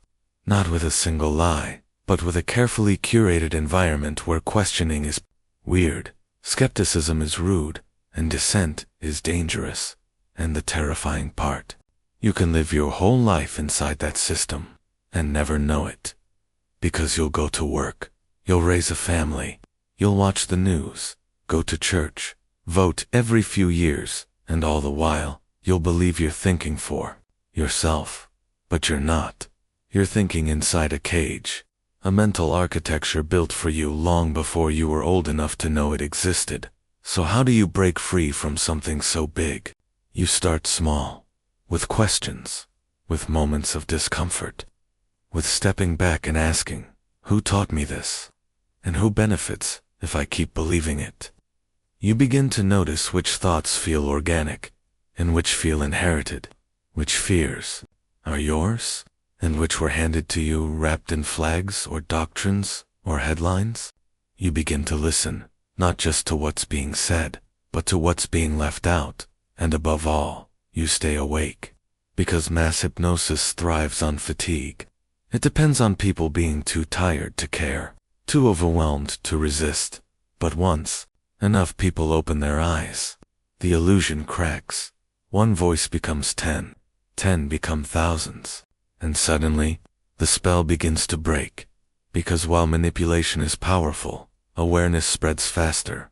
In the next chapter, we'll go deeper into one of the oldest weapons of mass manipulation, language itself. How words are twisted, redefined, and weaponized to steer how you think, without you even knowing it's happening. Because if they can control your language, they can control your reality. Chapter 18. The Language Trap. How words are twisted to control the way you think. If you control a person's language, you don't need to chain their body. You've already captured their mind. Because words aren't just tools. They're reality-shaping weapons. They define how we see the world. They carry weight. They carry emotion. And when manipulated, they carry people toward obedience, toward fear, toward blind loyalty, without them ever realizing it. The manipulation of language isn't obvious. No one bursts into your life and says, "We're redefining truth." Today, it starts quietly. A word that used to mean something clear is slowly shifted. Freedom becomes synonymous with loyalty. Criticism becomes hate. Compliance becomes unity. Violence becomes self-defense. Truth becomes whatever we say it is. And once enough people adopt those changes, they stop noticing. It becomes natural, automatic, expected. You're not just speaking the words, you're speaking the system. This is how cults maintain control. They invent their own vocabulary, words that only insiders understand, words that make outsiders sound like enemies. A new language means a new lens. And when that lens is installed, reality becomes warped to fit the narrative. In political systems, you see it with euphemisms, enhanced interrogation instead of torture, collateral damage instead of dead civilians, patriotism as a shield against questioning authority. It sounds sophisticated, professional, but underneath it all, it's a soft blanket pulled over your eyes. Even in everyday life, this tactic lives. You've heard it. She's emotional translation. She's speaking up. He's difficult. Translation. He's not complying. They're spreading misinformation. Translation. They're saying something inconvenient. And once these phrases are repeated enough times, the words begin to control the listener. People stop hearing the message. They only hear the label. That's the point, bait. Because if you can label someone effectively radical, problematic, dangerous, ungrateful, you don't need to refute them. You just need to silence them. And it works, not because the label is accurate, but because people are trained to respond emotionally to those words. That's what manipulation through language does. It bypasses your logic. It replaces it with emotional reflex. But language can also be reclaimed. It starts by noticing the moment a word makes you flinch and asking why. Who gave that word its meaning? Is it yours or theirs? It continues by refusing to accept sloppy euphemisms. Call things what they are. Name them without fear. Because the clearer your language becomes, the freer your mind becomes. Precision is rebellion. Truth is resistance. And clarity, real clarity, is a weapon they can't use against you.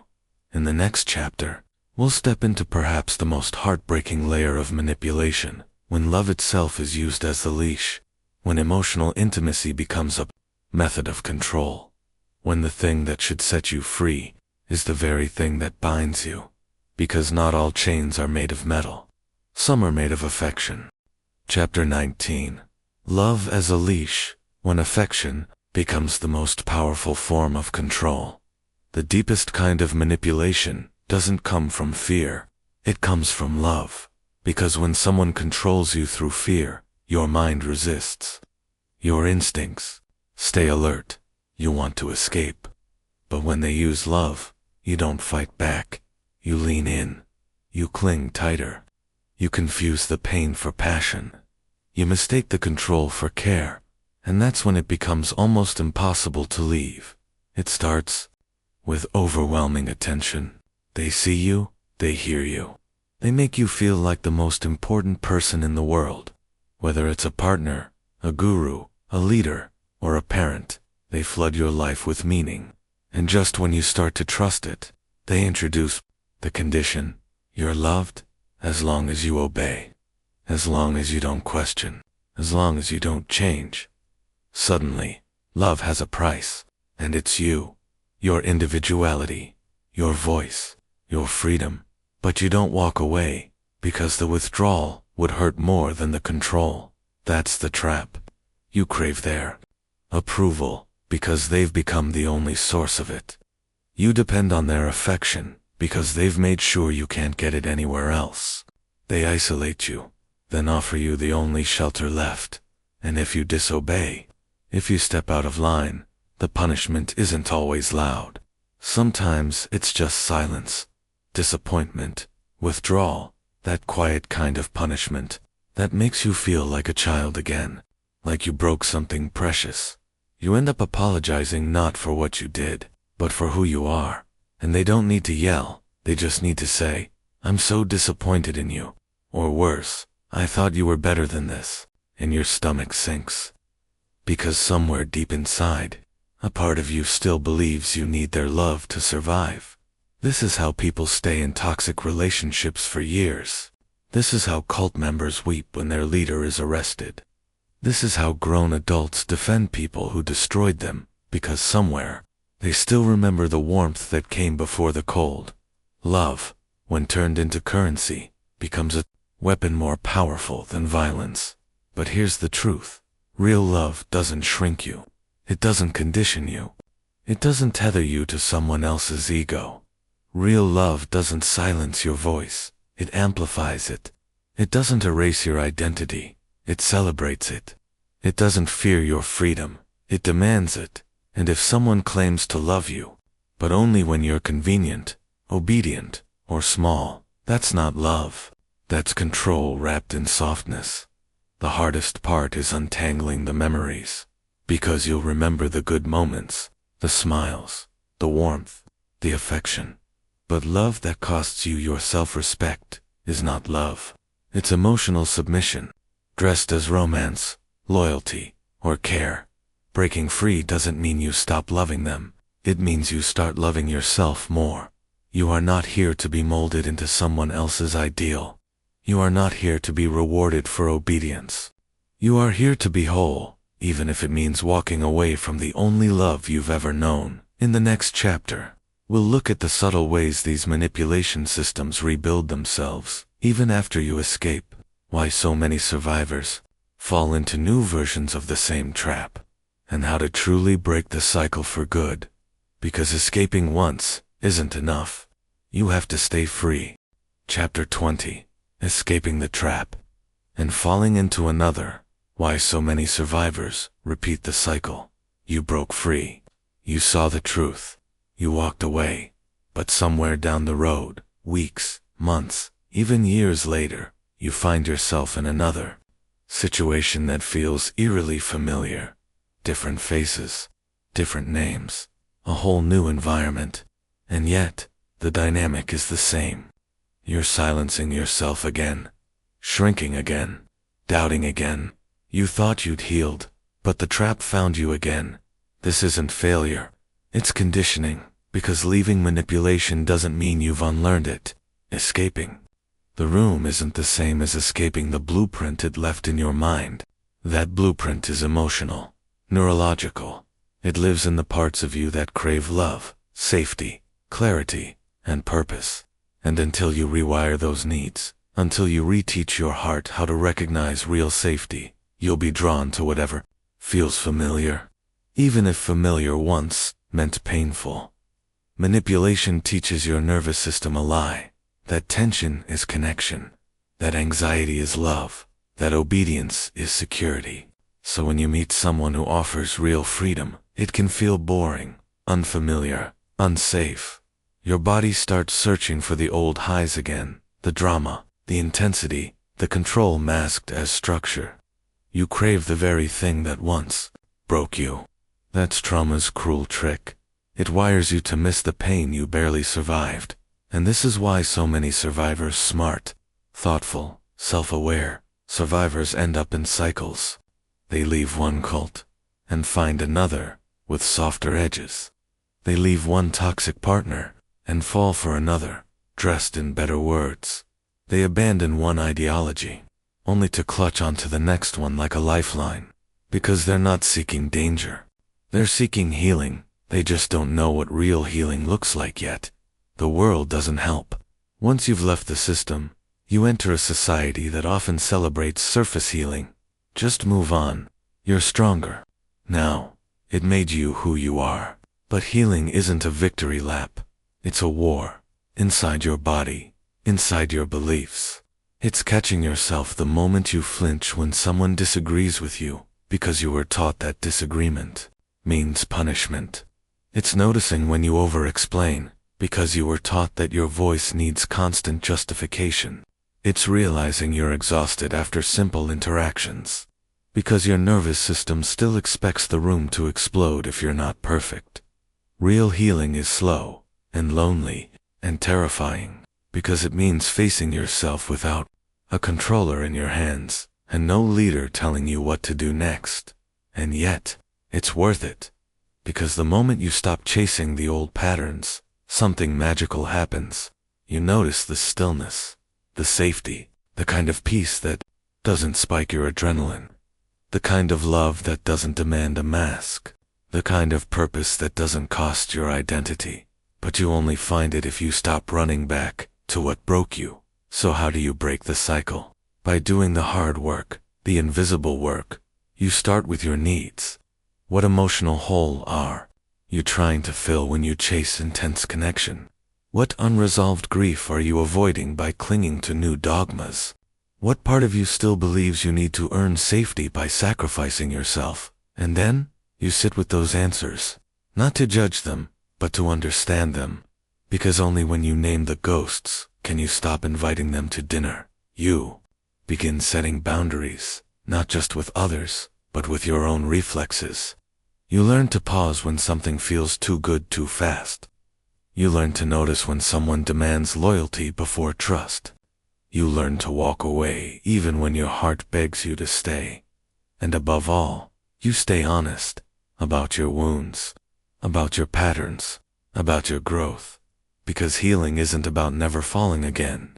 It's about falling with your eyes open. It's about catching yourself faster, choosing better, leaving sooner, trusting slower. And when you finally meet people, communities, or beliefs that feel safe and allow you to stay whole, you'll know it wasn't luck. It was the result of everything you survived, everything you rebuilt, and everything you finally chose, not from fear, but from freedom. In the next chapter, we'll zoom out and look at what happens when entire nations repeat these cycles, when societies heal from one form of oppression, only to slip into another, when the banners change, but the power structures remain the same, and what it really takes to build a world, or even a small community, where manipulation no longer thrives. Chapter 21. Revolutions recycled when oppression returns, wearing a new mask.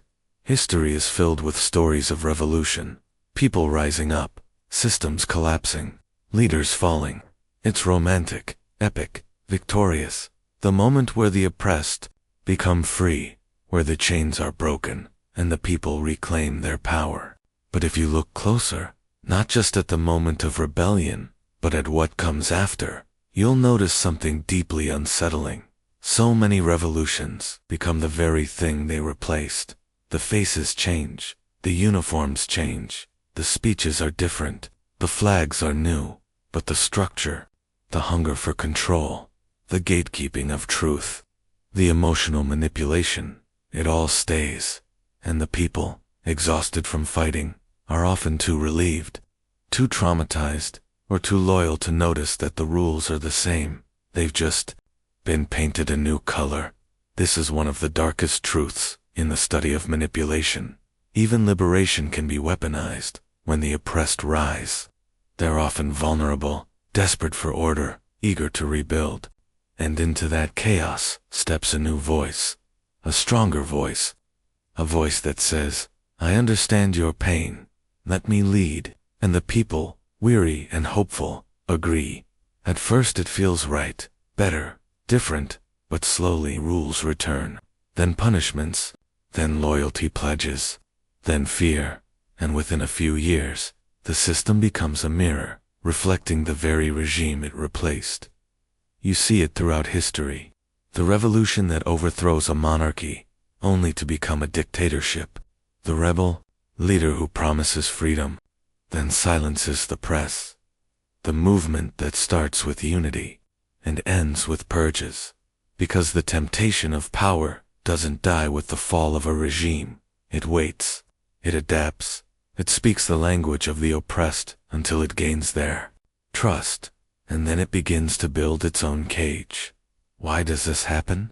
Because structures don't just collapse, they replicate, unless they're actively, consciously dismantled and rebuilt with new values. They tend to grow back into what they know, like trauma passed through bloodlines. Systems pass their flaws through generations, and unless we pause, not just to tear down, but to reimagine, we end up copying the blueprint we once swore to destroy. And it's not just about nations. It happens in communities, in religions, in families, even in activist movements. You start with good intentions. You gather like-minded people. You fight injustice. But if you don't stay vigilant, you end up punishing those who question you, silencing dissent in the name of unity, demanding purity instead of dialogue. And before you know it, you've built your own dogma, your own echo chamber, your own system of control. That's how deep the cycle runs. So what's the solution? It begins with a painful but liberating truth. Freedom is not the absence of control. It's the presence of constant questioning. We must question power, even when it wears the right colors. We must challenge leaders, even when they speak our language. We must examine systems after they liberate us, not just before. Because real freedom doesn't come from replacing one voice with another. It comes from creating space for many voices. It comes from building systems that make dissent safe, not dangerous, that treat questioning not as betrayal, but as a sign of collective strength. And yes, it's messier, slower, less romantic than a clean revolution. But it's more sustainable, more human, more real. The next time someone says, "We're the good guys," just follow us, pause, ask, what will happen when I disagree? What protections exist for those who challenge you? What happens when your vision of freedom is different from mine? If those questions make them flinch, you're not in a revolution. You're in the early stages of another regime, and the cost of ignoring it isn't just political. It's personal, because history isn't just written in books. It's written in how we treat each other, how we lead, how we follow, how we listen. In the next chapter, we'll explore how some people manage to stay unmanipulated, not because they're immune, but because they've developed a quiet superpower, discernment. We'll break down what that really means, and how to build it, one decision at a time. Chapter 22. The Power of Discernment, How Some People Stay Awake While the World Sleeps. There are people who see the manipulation long before anyone else. They sense the shift in tone. They hear the double meanings. They notice the unspoken rules everyone else blindly follows. While others are clapping, they're silent. While others are chanting, they're watching. Not because they're cynical, but because they are discerning. Discernment is not skepticism for the sake of rebellion. It's not being contrarian or cold. It's not about rejecting everything. It's about knowing when something feels off, even when it sounds beautiful, even when it's popular, even when it's coming from someone you love. People who possess discernment don't always speak up first. They observe. They notice the subtle erosion of truth. They notice how words are shifting, how tone is tightening, how control is being disguised as care. And most importantly, they trust what they notice, even when it's inconvenient, even when no one else sees it yet. But discernment isn't something you're born with. It's something you build. Like a muscle, it grows stronger each time you choose honesty over comfort. Each time you pause, instead of rushing into belonging. Each time you resist the emotional bait, and choose to think for yourself. Discernment starts with silence, not the silence of submission, but the silence of listening. you start to hear more than words. You hear intention. You hear omission. You hear the tension between what's being said and what's being done. And from that silence, discernment teaches you to ask better questions, not aggressive ones, but clear ones. What's the motive behind this message? Who benefits if I believe this without question? What happens if I say no? These questions aren't weapons. They're mirrors, reflecting manipulation before it becomes a trap. But discernment also requires something even harder, emotional regulation, because most manipulation thrives on urgency. Decide now, act fast, trust us without delay. So discernment is the ability to sit with that urgency and not react, to breathe, to feel the pull, and pause anyway. It's the power to say, not yet, I need more time, I need to think. And in a world addicted to immediacy, that kind of pause is radical. Discernment doesn't just protect you from being controlled, it protects the people around you too. Because when you model thoughtful resistance, especially in groups, you give others permission to question, to doubt, to wake up. It's not always glamorous. In fact, discernment often looks like loneliness, like sitting in the back of the room while others cheer, like being called difficult or uncooperative.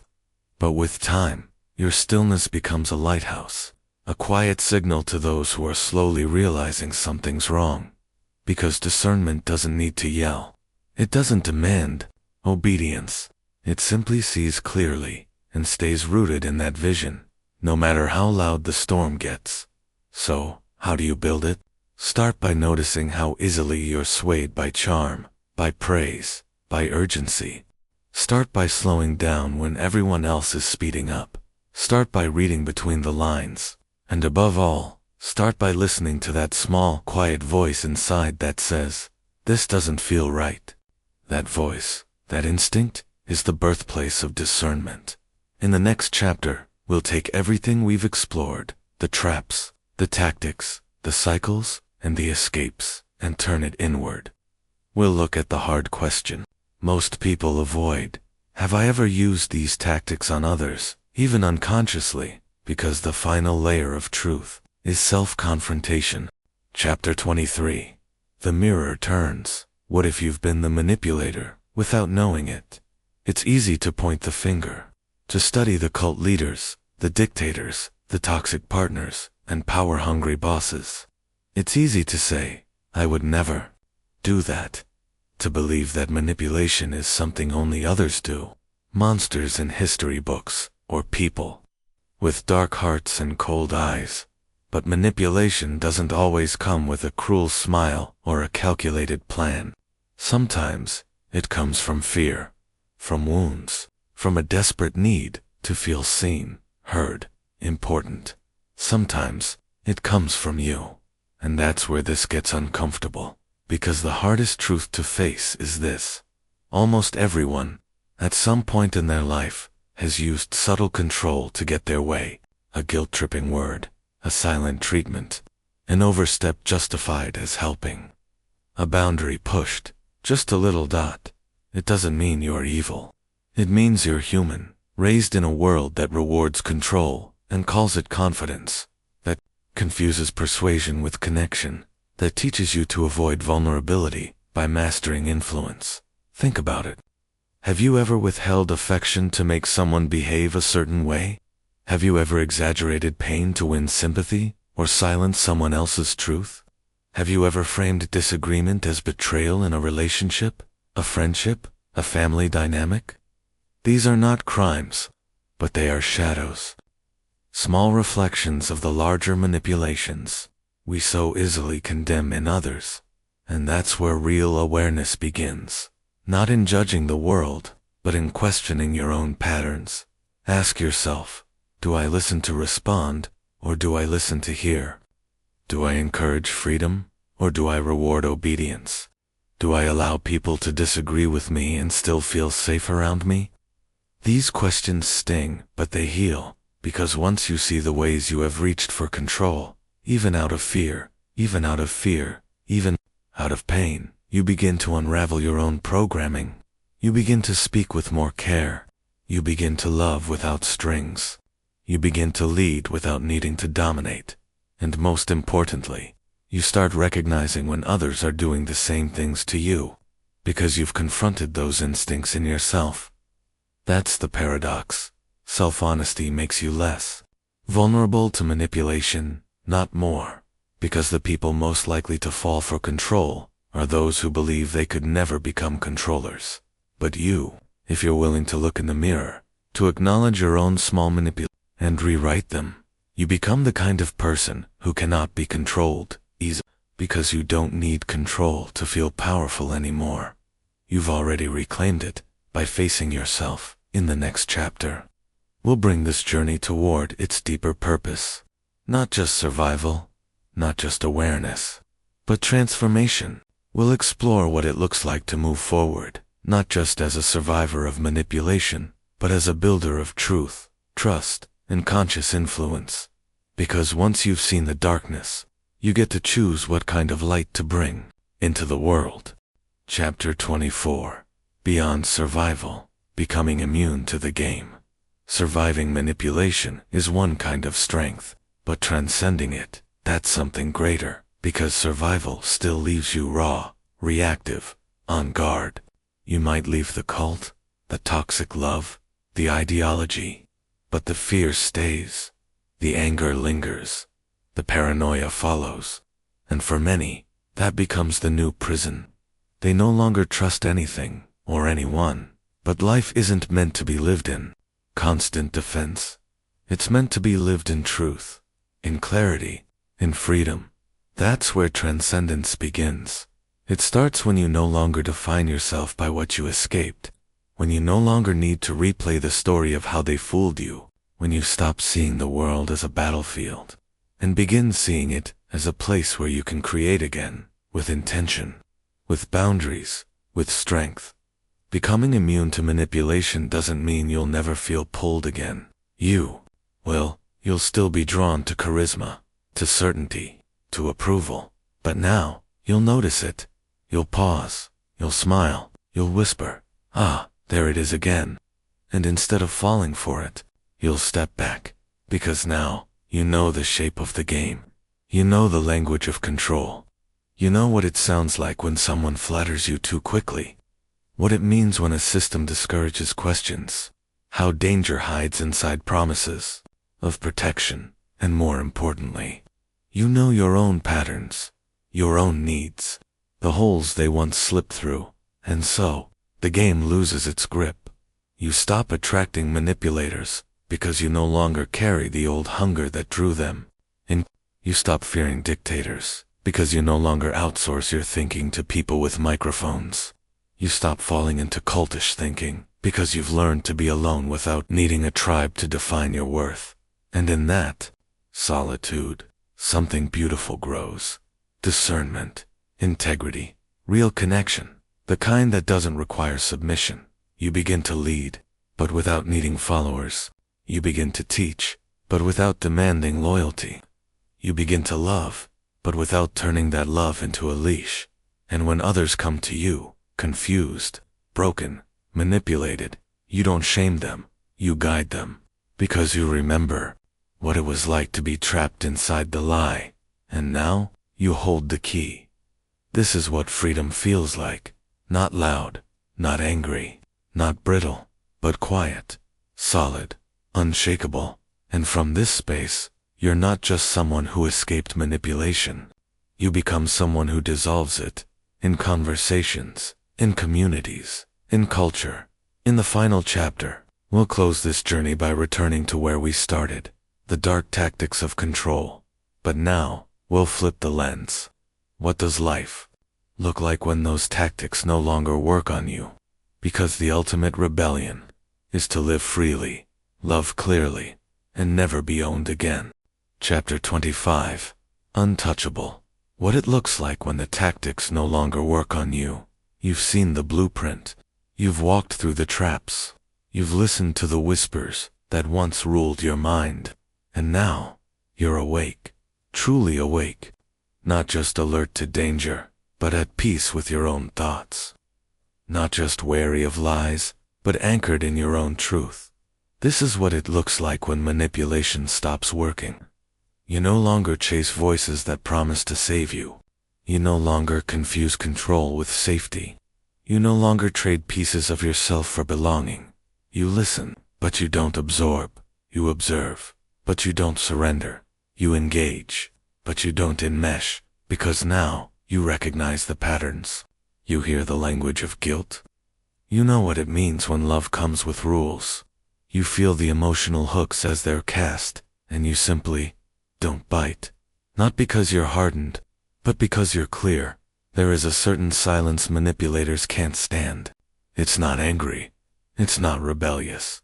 It's just grounded, unshakable. You carry that now. It's in your eyes when someone tries to spin a narrative. It's in your breath when pressure rises. It's in your posture when someone demands submission disguised as respect. They'll try the old tricks: urgency, praise, fear, flattery, but none of it lands. None of it sticks. Because you've changed the channel. You've rewritten the script. You no longer need approval to feel real, and maybe the world won't understand your clarity. Maybe they'll say you're cold, or guarded, or difficult. Let them, because you know what you've survived. You know what it took to untangle yourself from the lies. You know how many times you silenced your truth just to keep the peace. Never again now. Your peace is yours, not negotiated, not borrowed, not begged for. You've become the kind of person who can walk into any room, cult, boardroom, relationship, movement, and stay whole. Not because you resist connection, but because you've built it first with yourself. That's power. That's immunity. That's freedom. And now it's yours. So if you ever feel the pull again, the voice that says, join us, believe us, follow us blindly. Remember this journey. Remember these stories. And most of all, remember yourself. Because you were never meant to be someone's follower. You were meant to be someone's wake-up call. Thank you for walking through the dark with us. You didn't just watch a video. You crossed the threshold. You're not who you were when you pressed play. And if this helped open your eyes, even a little, subscribe to this channel. Not because we ask for loyalty, but because we want to walk with you as you learn to trust your own light. We'll keep uncovering the systems. We'll keep exposing the masks. But more than anything, we'll keep reminding you, you are not powerless. You are not broken. And you are no longer under their spell. Welcome back to yourself.